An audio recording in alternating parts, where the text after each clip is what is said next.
हिमाचल की 3 विधानसभा सीटों पर हुए चुनावों में से 2 सीटों पर कांग्रेस ने बाजी मार ली, जबकि भाजपा को 1 सीट पर जीत हासिल है। देहरा विधानसभा सीट से सीएम सुखविंदर सिंह सुक्खू की पत्नी 9,399 वोटों से चुनाव जीती हैं। उन्होंने भाजपा के होशियार सिंह को हराया। वहीं नालागढ़ के बाबा हरदीप सिंह 8,990 वोटों से जीत गए हैं। सीएम सुक्खू के गृह जिले हमीरपुर से भाजपा के आशीष को 1,571 वोटों से चुनाव जीते हैं। जीत के बाद सीएम के सरकारी आवास ओक ओवर में जश्न का माहौल है और खूब मिठाइयां और पटाखे फोड़े जा रहे हैं।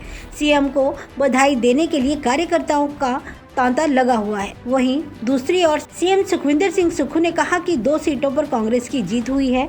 देहरा में सर्वे के बाद हाईकमान ने कमलेश ठाकुर को टिकट दिया। देहरा और नालागढ़ की जनता ने भाजपा को सबक सिखाया। उन्होंने कहा कि नोट के बल पर जनता की वोट से चुनकर आई सरकार गिराने वालों के लिए ये सबक है। भाजपा ने प्रदेश की कांग्रेस सरकार को गिराने के लिए कई षड्यंत्र रचे और कांग्रेस के विधायक खरीदे और 3 निर्दलीय विधायकों ने अपने पद से इस्तीफा दिया। 6 उपचुनाव में कांग्रेस ने 4 में जीत दर्ज की और 3 उपचुनाव में कांग्रेस ने 2 पर जीत दर्ज की है और 2022 में कांग्रेस के 40 विधायक थे और अब दोबारा से कांग्रेस विधायकों की संख्या 40 हो गई है।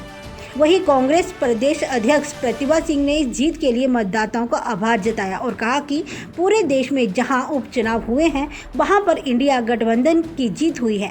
प्रदेश में 3 में से 2 सीटें कांग्रेस ने जीती हैं। कांग्रेस ने जो वायदे प्रदेश की जनता के साथ किए थे उन्हें पूरा किया जा रहा है। चुनाव में भी कांग्रेस सरकार द्वारा किए गए कार्यों को जनता ने मुहर लगाई है। नूरपुर से विनय महाजन की रिपोर्ट, AMI न्यूज हिमाचल। अभी 1 महीना पहले जब लोकसभा के चुनाव हुए तो तीनों विधानसभा क्षेत्रों में भारतीय जनता पार्टी के लोकसभा के प्रत्याशी 15-15 हजार वोटों की लीड से जीते। अचानक एकदम तीनों निर्दलीय प्रत्याशी के चुनाव हुए। भारतीय जनता पार्टी ने तुरंत प्रभाव से तीनों चुनाव घोषित करवाए और मुझे खुशी है कि हिमाचल की जनता ने जनबल का साथ दिया और धनबल की पराजय हुई। देहरा विधानसभा क्षेत्र से 25 साल से हम कांग्रेस पार्टी वहां चुनाव नहीं जीत पा रही थी। पार्टी प्रत्याशी ने कमलेश ठाकुर को वहां से टिकट दिया और हाईकमांड ने जो सर्वे करवाया उसके आधार पर वो टिकट दिया गया। वहाँ हमारी जीत हुई है।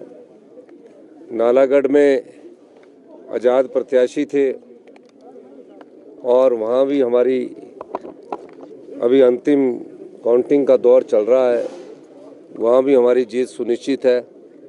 हमीरपुर विधानसभा क्षेत्र में जो अंतिम अभी परिणाम में हम थोड़े पिछड़े हुए हैं, तो हम कह सकते हैं निश्चित तौर पर कि कांग्रेस पार्टी की जो 11 दिसंबर 2022 को सरकार बनी थी उस समय 40 सीटें थी। वो 40 की 40 सीटें अभी कांग्रेस के पक्ष में आई है और मैं दावे के साथ कह सकता हूँ ये जनता की जीत है। भगवान के आशीर्वाद से, देवी देवताओं के आशीर्वाद से जिस प्रकार का राजनीतिक षड्यंत्र जनता की सरकार को गिराने के लिए किया गया, 16 महीने से हमने जनता के हित में कार्य किए और जिस प्रकार की राजनीतिक षड्यंत्र का जवाब हिमाचल की जनता ने दिया है वो आपके सामने है। निश्चित तौर पर ये लोकतंत्र होता है, इसमें मतदाता वोट डालकर अपनी भावनाओं का प्रकट करता है और मतदाताओं ने अपनी भावनाओं का प्रकट किया। कुछ जगह एक विधानसभा क्षेत्र में कहीं ना कहीं रणनीति मतदाता ने वोट तो बहुत अधिक डाला है, बहुत कम वोटों से हम हमीरपुर में अभी पिछड़े हैं। फाइनल आउटकम पर ही मैं उसके बारे में कह सकता हूं, लेकिन 2 सीटों पर हम कंफर्टेबल लीड हमने बनाई है और मैं हिमाचल की जनता का, आम लोगों का, किसानों का, महिलाओं का, युवाओं का बहुत बहुत धन्यवाद करना चाहता हूं कि जिस प्रकार की राजनीति की शुरुआत भारतीय जनता पार्टी ने की थी, खरीदो फरोख्त की राजनीति की शुरुआत भारतीय जनता पार्टी ने की थी। 28 फरवरी से जो प्रदेश में अनिश्चितता का माहौल चल रहा था और पूर्व मुख्यमंत्री जयराम ठाकुर जी बार बार कह रहे थे कि 4 जून को 2 सरकारें बनेगी और अभी भी जनता को ठग रहे थे कि हम तीनों सीटें जीतने के बाद दोबारा से सरकार बनाएंगे। तो मैं ये कहना चाहता हूँ कि जनता के जनादेश को स्वीकार करके आपको ये स्वीकार करना चाहिए कि जनता ने आपकी बात को ठुकराया है। देखिए, ये बहुत खुशी की बात है कि कांग्रेस पार्टी को देरा में बहुत अच्छे तरीके से जीते हैं और वैसे ही नालागढ़ में भी बहुत अच्छे तरीके से जीते हैं।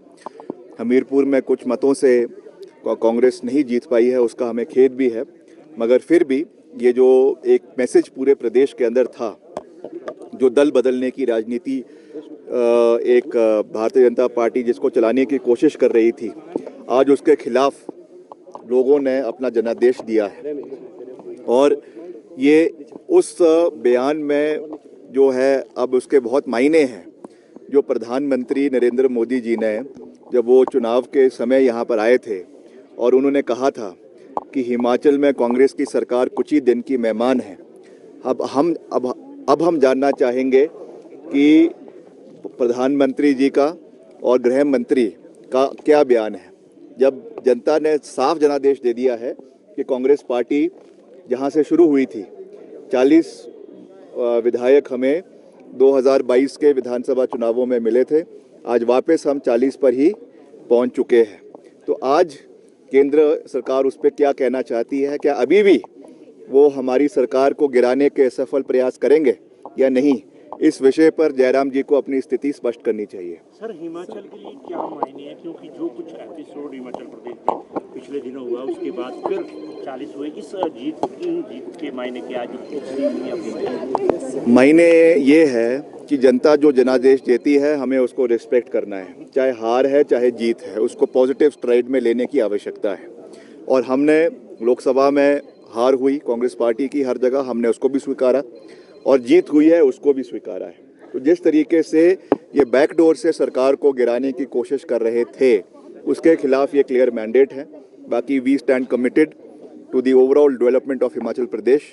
रोजगार के साधन पैदा करने के लिए मैंने अभी कहा कि हमने 30,000 सरकारी नौकरियां, आंकड़ों के साथ मैं कह रहा हूं, अभी कुछ दिन बाद हम उसका एक एक विभाग में कितनी नौकरियां दी गई उसका पूरा ब्यौरा देंगे, क्योंकि लगातार जयराम जी ये बोल रहे हैं कि हमने नौकरियां सरकारी क्षेत्र में नहीं दी है।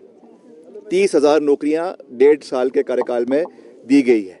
इसके अलावा प्रदेश में जो भी हमने कमिटमेंट्स करी है उनको हम लगातार पूरा कर रहे हैं, और आने वाले समय में हम प्रदेश में और मजबूती से कार्य करेंगे। मैं तो यही सहयोग चाहूँगा कि अब चुनाव खत्म हो चुके हैं, केंद्र से भी मैं ये सहयोग चाहूँगा कि वो हिमाचल को राजनीतिक दृष्टि से अब देखना बंद करें, और हिमाचल के जो भी हित यहाँ के हैं, चाहे वो सड़कों की बात है, चाहे वो पेयजल योजनाओं की बात है, चाहे वो यहाँ पर हमारा रेवेन्यू डेफिसिट ग्रांट, जो एक समय में 12,000 करोड़ रुपए हिमाचल को मिलता था, आज मात्र 2,000 करोड़ रुपए हिमाचल को मिल रहा है। अभी 16वां वित्त आयोग हिमाचल प्रदेश आया, अब अगर इनकी अभी भी आंखें नहीं खुल रही है तो मैं समझता हूँ कि बहुत दुर्भाग्यपूर्ण होगा। इन सब विषयों पर केंद्र को पूरी मजबूती से हिमाचल का सहयोग करना चाहिए।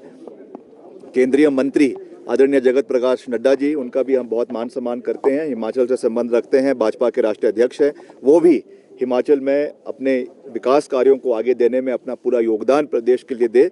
ये मेरा जो है निवेदन केंद्र सरकार से रहेगा।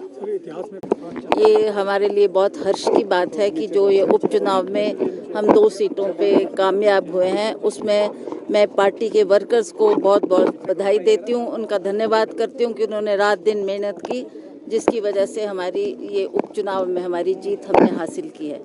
पूरे भारतवर्ष में भी जो उपचुनाव हुए हैं उसमें भी ये रुझान देखने को मिल रहा है कि इसमें जो हमारा गठबंधन था उसको लोगों ने अपना समर्थन दिया है। बीजेपी की सरकार उत्तराखंड में होते हुए हमने फिर भी वहाँ पर कांग्रेस की ने जीत हासिल की है, उसके लिए भी हम उनको बधाई देते हैं, उनके पार्टी वर्कर्स को बधाई देते हैं कि आपने इन सीटों को जिताया।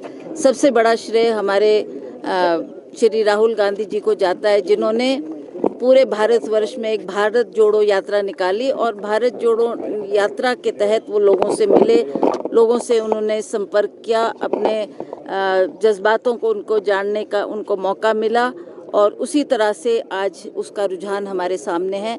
हम हिमाचल प्रदेश में भी देख रहे हैं कि हमने उपचुनाव जो एक इससे पहले हुए और ये उपचुनाव जो आए उसमें भी कांग्रेस की जो विजय हुई है, उसके लिए हम सरकार को भी बधाई देते हैं कि सरकार ने 14 महीने में जो काम किया है उसके लिए सरकार को भी श्रेय जाता है। हमने जो जो मैनिफेस्टो में बातें की है उन मैनिफेस्टो पर भी हमने 4-5 बातें पूरी करके लोगों को दी है, चाहे वो आपकी ओपीएस का मामला हो, चाहे वो 1500 महिलाओं को देने की बात हो, चाहे दूध के रेट कम करने की बात हो, और इसी तरह से हम बाकी जो हमने वायदे किए हैं उन वायदों को भी हम समय रहते उसको अवश्य पूरा करेंगे। अभी तो 3.5 साल का समय हमारे पास है, हम उन वायदों को भी पूरा करके लोगों को अवश्य देंगे। आप जानते हैं इसमें कुछ विलम्ब इसलिए हुआ क्योंकि हिमाचल प्रदेश में जो पिछली बरसात में बहुत बड़ी बाढ़ आई उसमें हमारा ध्यान उस वक्त लोगों के